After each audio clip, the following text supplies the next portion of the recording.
Assalamualaikum warahmatullahi wabarakatuh. Perkenalkan, nama saya Bagus Nur Ihsan Maulana dengan NIM 2141104021140 dari kelas 6 PAI-A. Ya. Di sini saya akan mencoba membacakan potongan kitab dari kitab Hawiyul Kabir yang menjelaskan tentang kitab sholat, bab waktu sholat dan adzan. Ya, dimana ini merupakan tugas dari ujian akhir semester Qiraatul Kutub fikih. Ya, itu menjadi syarat ya. Oke, saya akan mencoba membacakan di halaman 14. Bismillahirrahmanirrahim. Odorbusani, yaitu macam yang kedua atau penjelasan yang kedua, an yakuna doriron au mahbusan la yaqdiru ala ma'rifati zawali binafsihi fahada yajuzu lahu an yuqallida fi dukhulil waqti ghairahu minal basra'i as-siqati wahtarosa ma'a qawlihi. Jadi di penjelasan kedua ini yaitu menjelaskan tentang ketika ada orang buta atau orang yang berada di dalam penjara yang tidak bisa mengetahui akhirnya waktu sholat, ya, mengetahui akhirnya waktu atau awalnya waktu dengan dirinya sendiri, ya. Jadi dirinya sendiri itu tidak mengetahui kapan masuk waktu sholat dan kapan akhirnya waktu sholat. Maka orang tersebut boleh, ya, maka orang tersebut itu boleh untuk menaklid masuknya waktu sholat, ya, kepada orang yang bisa melihat dan dipercaya dan berhati-hati pada suatu qaul yang berbunyi. Nanti disambung ya. Jadi orang yang tidak bisa mengetahui waktu awalnya waktu sholat dan akhirnya waktu sholat itu boleh mentaklid kepada orang yang mengetahui, ya. Jadi kayak yang di luar penjara atau yang bisa melihat gitu, ya, kepada itu. Lanjutnya suatu qaul yang berbunyi maqaulihi, ya, tuhulul waqti kama yajuzu lahu in kana doriron an yuqallida fi qiblati basiron fa in lam yujad basiron yuqalliduhu fil waqti fajtahada li nafsihi wa shala ajza'ahu idza lam yabni lahu ba'da dzalika taqdimu 'alal waqti. Selanjutnya yaitu boleh juga baginya, ya, jika ia buta untuk mengikuti orang yang berakal menghadap kiblat. Jika ia tidak menemukan orang yang berakal untuk menirunya pada saat itu, maka orang tersebut, yaitu orang yang tidak bisa melihat itu, berusaha dan berdoa, maka cukup jika itu. Kemudian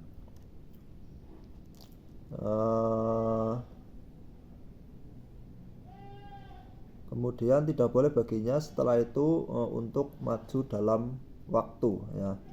Kemudian dikatakan fa in qila, maka dikatakan alaisa adoriru idza adama bashiron yuqallidu fil qiblati fasola bijtihadi nafsihi lam yajzihu wa in asaba fahalan idza ijtahada li nafsihi fil waqti an la yajzi'ahu wa in asaba.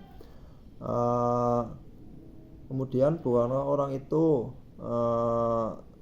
jika ia kurang berwawasan meniru dalam menghadap kiblat dan sholatnya menurut usahanya sendiri, maka hal itu tidak boleh meskipun ia buta. Wa in asaba, apakah benar demikian? Qila al farqu bainahuma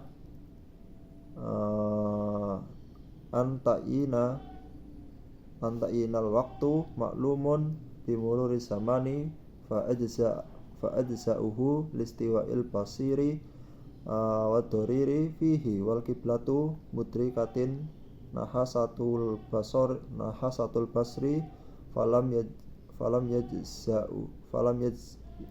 yajzahu lihtilafi doriri wal basiri fihi wallahu a'lam.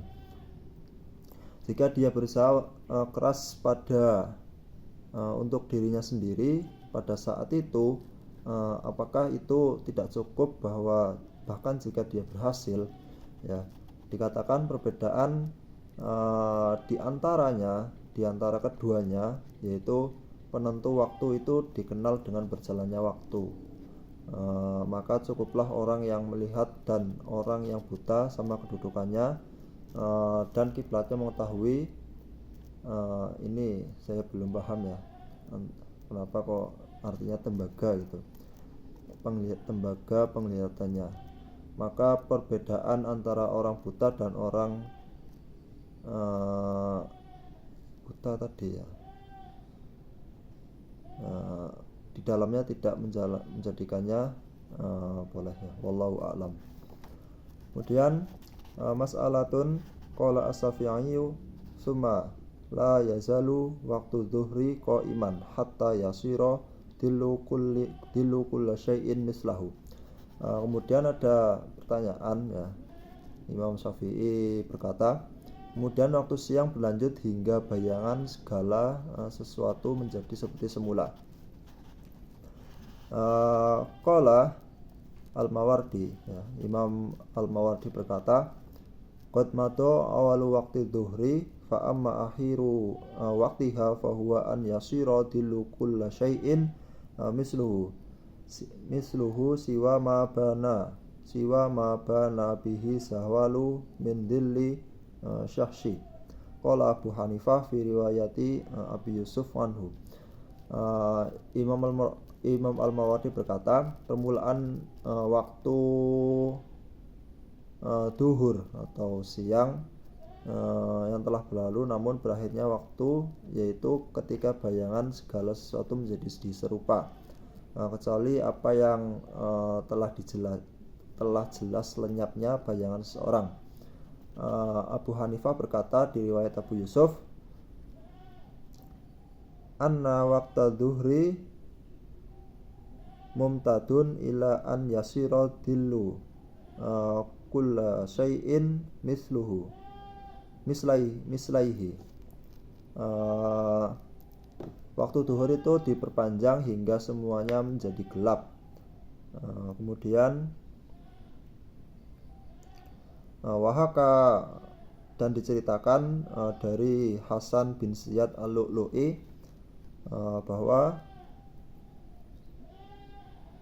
misla qauli Syafi'i wahaka, dan diceritakan dari Tawus dan Malik fi riwayati Ibni Wahab anhu, dari riwayat Ibnu Wahab yang berbunyi anna waqta dhuhri mumtadun ila hurubi syamsi wa qala Abu Yusuf wa Muhammad.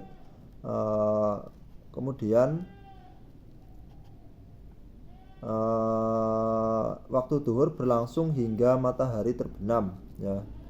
Waktu duhur itu berlangsung dari hingga matahari terbenam. Dan Abu Yusuf dan Muhammad berkata, permulaan waktu asar bagi wa Muhammad awalu waqti asri mustarakun ma akhiri waqti duhri. Kemudian permulaan waktu asar bagi dibagi dengan akhirnya waktu siang. Jadi waktu duhur itu kan waktunya hampir sama dengan waktu asar. Jadi antara duhur sampai hampir terbenamnya matahari itu dibagi ya, jadi waktu itu untuk mengerjakan 2 sholat. Jadi waktu duhur sampai terbenamnya matahari itu kita di waktu itu untuk mengerjakan 2 sholat, yaitu sholat duhur dan sholat asar. Wahaka dan diceritakan nahuhu anil Muzani istidlalan bi umumi qoulihi ta'ala aqimis shalah liduluki syamsi ila husyakil lail. Diceritakan yang seperti itu dari Imam Al-Muzani dengan mengambil dalil atas keutamaan firman Allah Subhanahu wa taala, dan dirikanlah salat dari terbenamnya matahari sampai terbenamnya malam. Quran surat Al-Isra ayat 78. Wa bima ruwiya anna Nabiy sallallahu alaihi wasallam jama'a baina dhuhri wal 'ashri bil madinati min ghairi khaufin wala matarin. Kemudian diriwayatkan dari Nabi Muhammad sallallahu alaihi wasallam yang berbunyi menggabungkan antara dua salat, yaitu antara salat zuhur dan salat asar di Madinah tanpa rasa takut dan tanpa hujan atau tidak hujan. Fadalla ala istiraqi waqtihima qalu wali annal awqati lam takif ala bayani Jibril hatta zida fi waqti isya'in al-akhirati ila tulu'il fajri wa waqti subhi ila tulu'il syamsi wa waqti al-asri ila hurubi syamsi kadzalika waqti dhuhri. Kemudian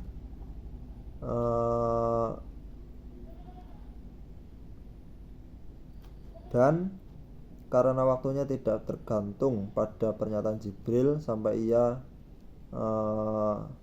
menambahkan di waktu isya, yaitu waktu isya sampai terbit fajar, ya fajar siddiq.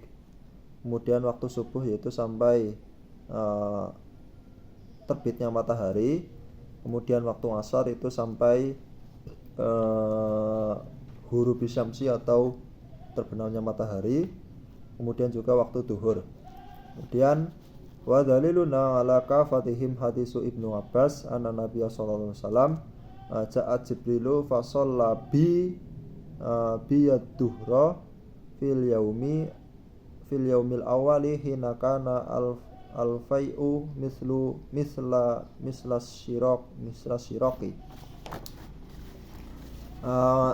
Kemudian bukti untuk semua itu adalah hadis dari Ibnu Abbas, ya, yang menyatakan bahwa Nabi Muhammad SAW bersabda, Jibril datang dan membimbingku sholat duhur pada hari pertama ketika hujan seperti jebakan. Kemudian nofil yaumi sani hina kana dillu kulli syai'in qadra dillihi dunal asri bil amsi. Kemudian di hari yang kedua ketika bayangan segala sesuatu berada di asar waktu kemarin. Waqala al-waqtu fi ma baina hadaini al-waqtaini. Beliau bersabda waktunya berada di antara dua waktu. Faqtado an yakuna ma ba'da siyadati ala dhilli kulli syai'in mislahu biwaktin laha kama annama qabla zawali laisa biwaktin laha. Maka diperlukan apa yang terjadi setelahnya. Penambahan bayangan segala sesuatu pasti ada waktunya, sebagaimana apa yang datang sebelum waktu duhur tidak ada waktunya. Kemudian fa'in kila, dan dikatakan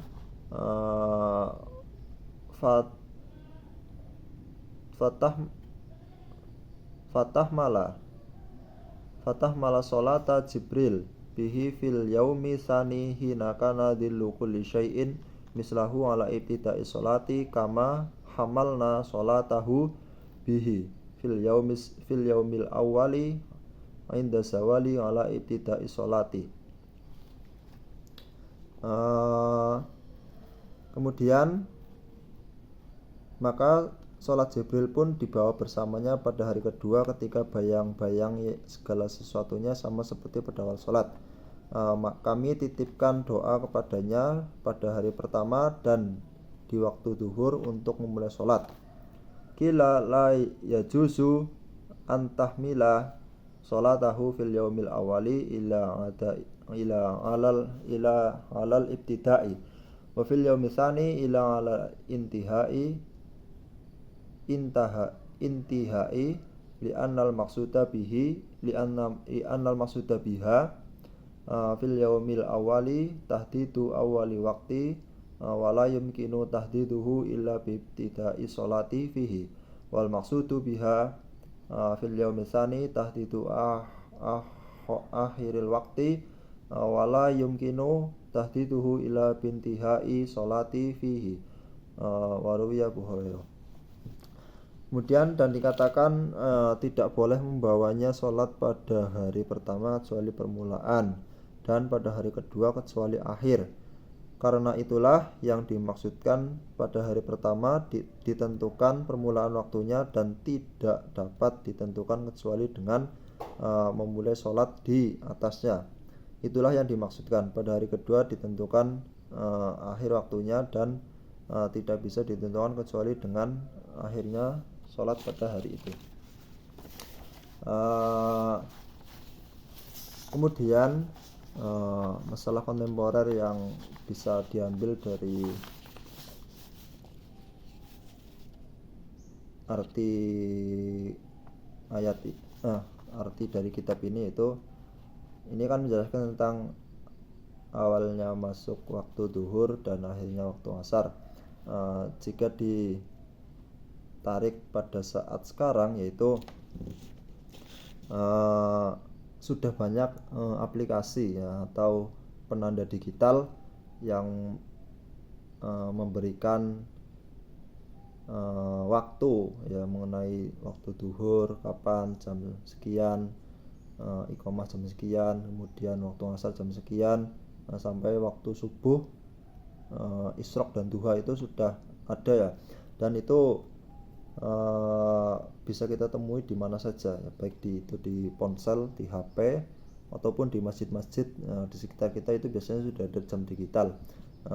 Dari situlah kita di zaman sekarang itu harus bisa lebih memanfaatkan waktu ya, tidak seperti zaman dahulu yang harus mengira-ngirakan datangnya waktu sholat dan akhirnya waktu sholat.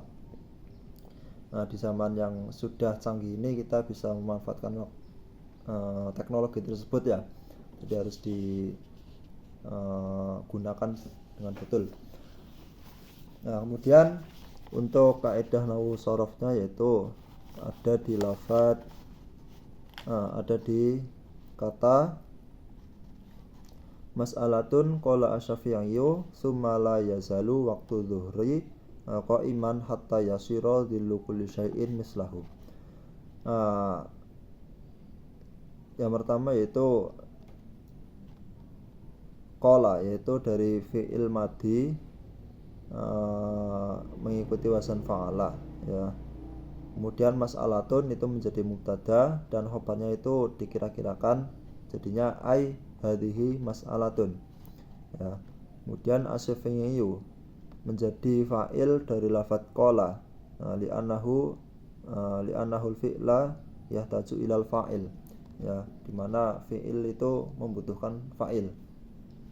Kemudian summa la yazalu itu menjadi fi'il mudhari ya. Kemudian waktu duhri menjadi fa'il dari fi'il mudhari yaitu yazal yang menjadi isimnya atau menjadi isimnya yazalu. Susunan idhofah ya, waktu menjadi mudhof dan duhri itu menjadi mudhof ilaih. Kemudian qa'iman itu menjadi khobar dari lafadz la yazal. Kemudian hatta yasira menjadi fi'il mudhari yang termasuk saudaranya kana tarfa'ul isma wa tanzibul khobar. Kemudian dhillu itu menjadi fa'ilnya lafadz yasira atau menjadi isimnya yasira. Kemudian kullu syai'in itu menjadi khobar dari lafadz yasira. Ini juga masuk susunan idhofah ya. Kemudian mislahu itu menjadi sifatnya lafadz kullu syai'in.